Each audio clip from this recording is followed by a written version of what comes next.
Llegó la hora con José Francisco Lagos y Mara Cerini.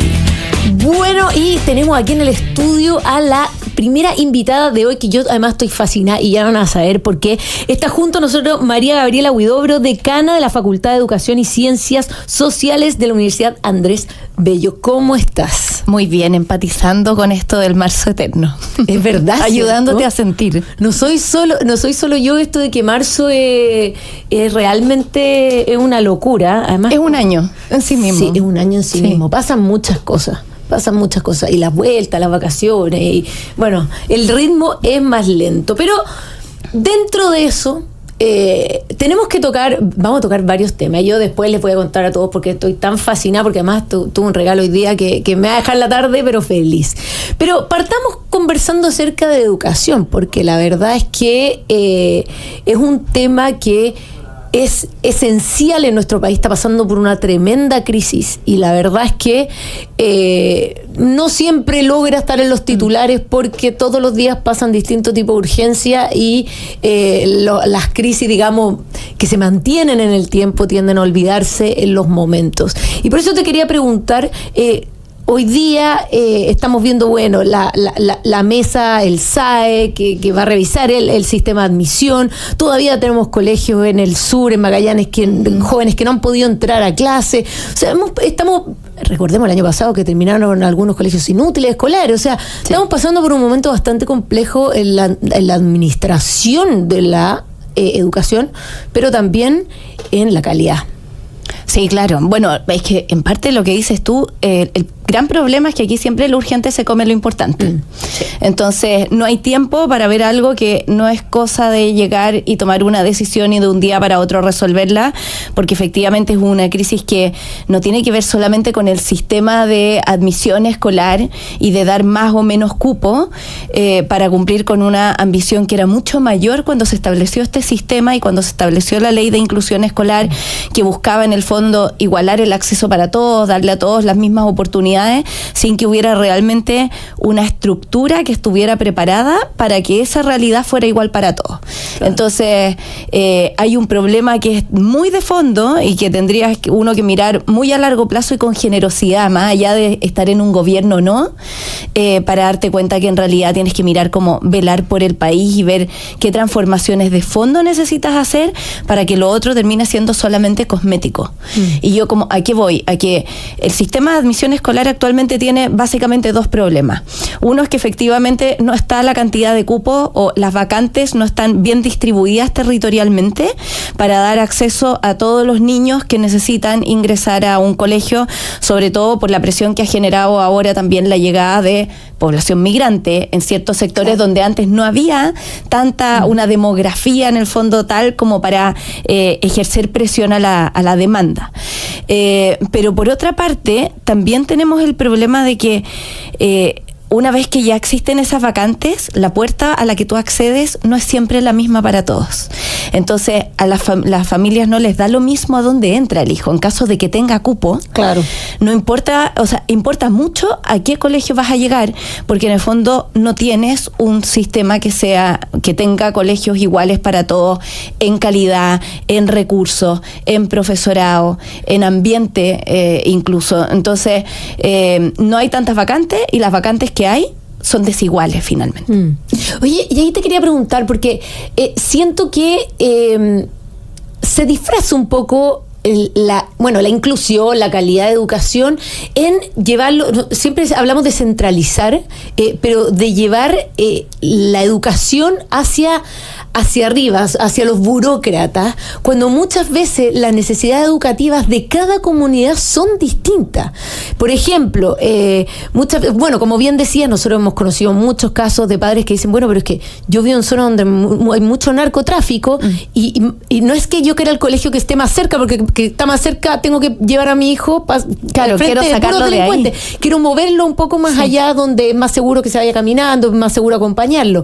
Hay otros, por ejemplo, que bueno, una vez estuvimos conversando sobre la obligación de poner lenguas de pueblo originario en colegio. Cuando tú dices, bueno, pero es que a lo mejor gente que vive en regiones, por ejemplo, más la Araucanía, en O'Higgins, pues sí quiere, porque está mucho más relacionada con eso, pero a lo mejor gente que viene de pueblo originario, que vive en, da lo mismo, Valparaíso, Santiago, no le interesa esos temas de su hijo. Entonces, las preferencias de los padres como que las determinan ciertos burócratas, más allá que entregarle a las comunidades los proyectos educativos que cada una necesita. Bueno, parece que ese es uno de los aspectos que se levantaron en el diagnóstico de la mesa técnica del SAE, que se reunió ahora este lunes pasado, que va ahora a presentar un informe al Mineduc, lo va a presentar también al Congreso, para ver qué mejoras pueden hacer, y una de esas es justamente tratar de fortalecer el conocimiento que tienen las familias respecto de los proyectos educativos que están detrás de cada establecimiento,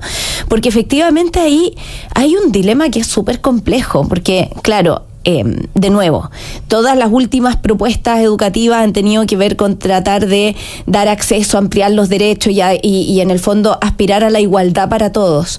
Pero eso de repente te lleva al extremo de anular justamente las diferencias que son buenas y de anular, por lo tanto, la posibilidad también de tener proyectos educativos particulares que se avengan no solamente con los intereses de la familia, sino también con los talentos de los niños. Sí. Entonces, en la medida en que se ha borrado también la selección y que esto pasa a ser en parte aleatorio, que no puede haber una discriminación o una selección arbitraria y la selección final centralizada, la distribución por prácticamente un sorteo, tiene ciertos criterios, pero a la larga también hay mucho de aleatorio ahí. No das la posibilidad para que realmente un niño pueda entrar a el proyecto educativo con el que se identifica la familia y con donde él debería realmente poder desplegar sus talentos.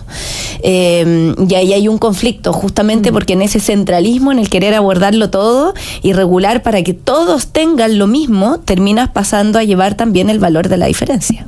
Oye, en ese sentido, desde la visión de alguien que también forma futuros profesores, ¿y cuáles son los desafíos en cuanto a la educación que hoy en día demanda traspasarle en conocimiento, en habilidades a los profesores?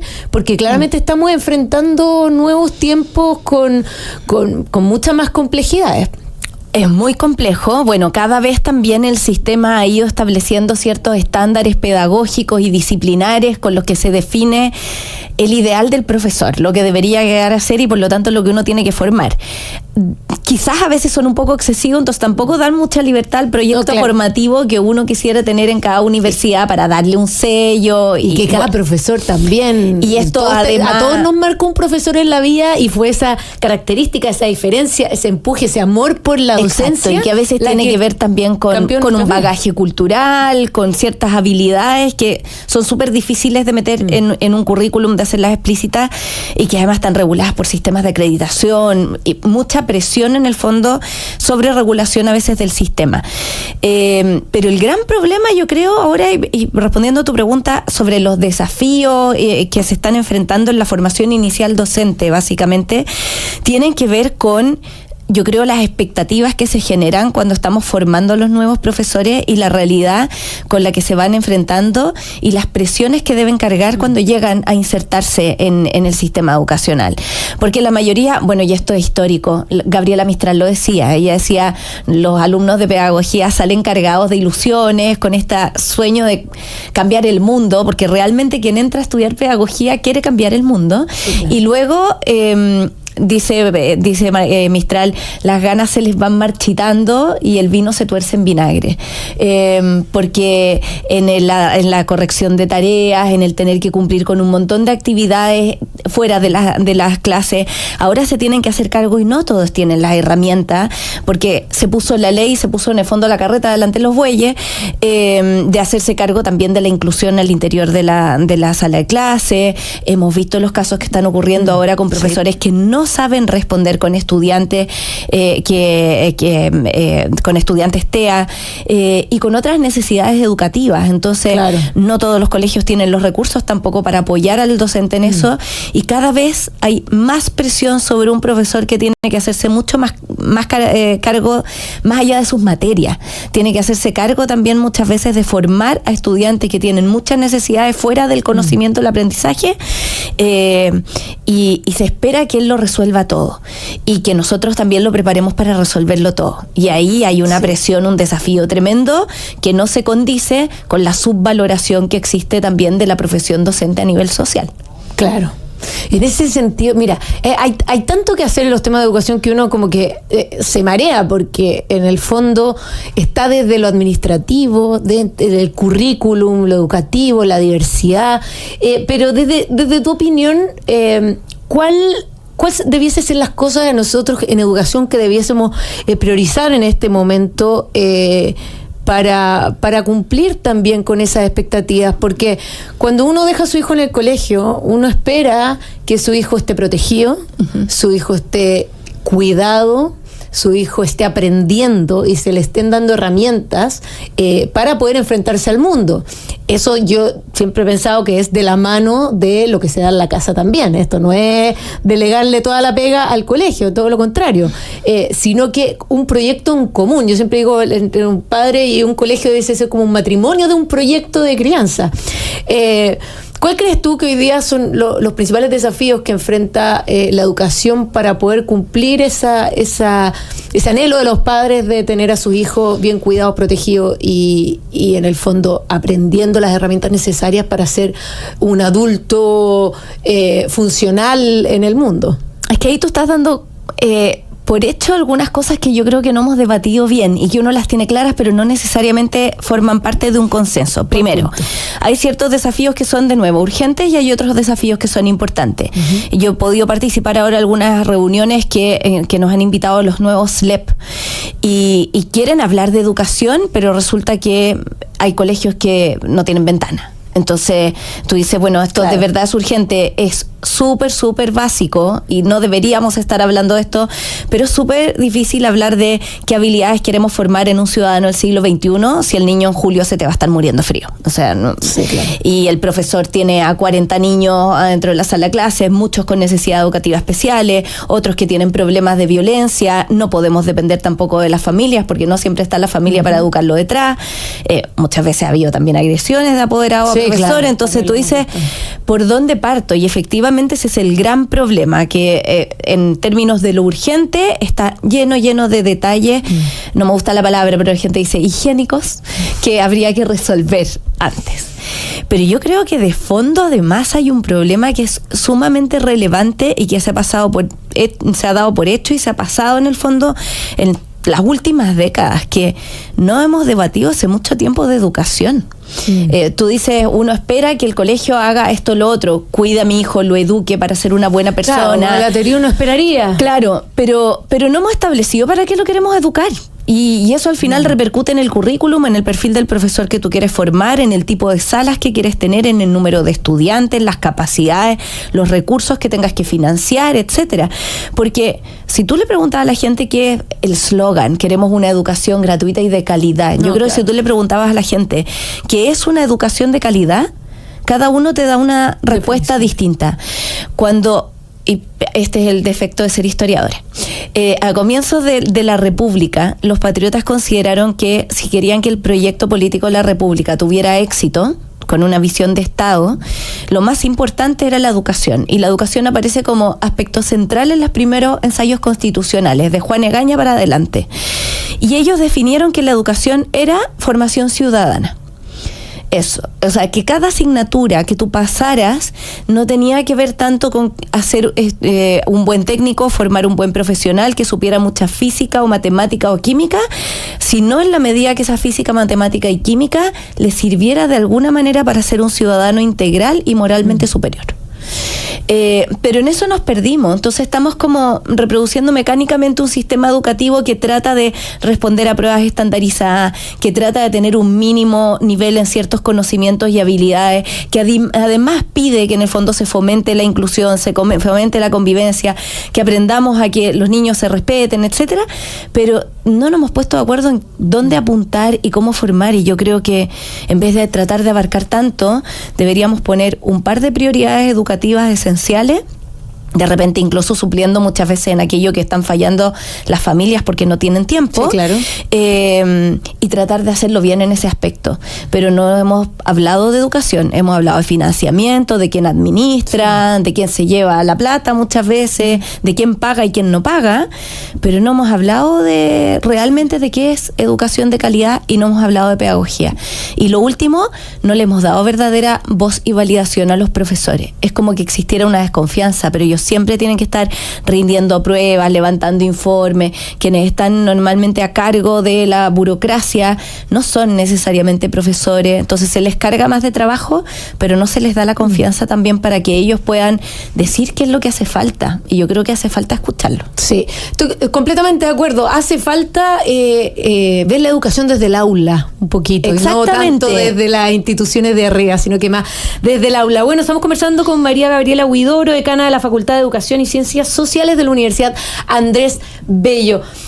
Nos quedan pocos minutos y yo no quiero dejar de hablar de esto, porque tú misma mencionaste que además de ser académica, profesora, eres doctora en historia. O sea, lo tuyo también tiene una formación histórica importante. Y yo les decía que yo estaba muy contenta, que había algo que me había arreglado el día, y es precisamente este libro que tengo en mi mano, para quienes nos están viendo en YouTube y para los que no, dice Mujeres en la Historia de Chile, por María Gabriela Huidobro Salazar. Esta belleza, tú estudias mucho lo que tiene que ver la historia, quiénes fueron los nombres, los rostros y los espacios de las mujeres en la historia de nuestro país, y al mismo tiempo tú tienes una muy linda columna que habla sobre el mes de la mujer, pero también el mes de las Fuerzas Armadas, y te quería preguntar, bueno, ambas cosas, preguntarte por este libro, ¿qué nos podemos encontrar? Que yo me lo voy a empezar a leer al tiro, lo encuentro fascinante, la editorial Taurus, y un poco, ¿qué quieres contar de las mujeres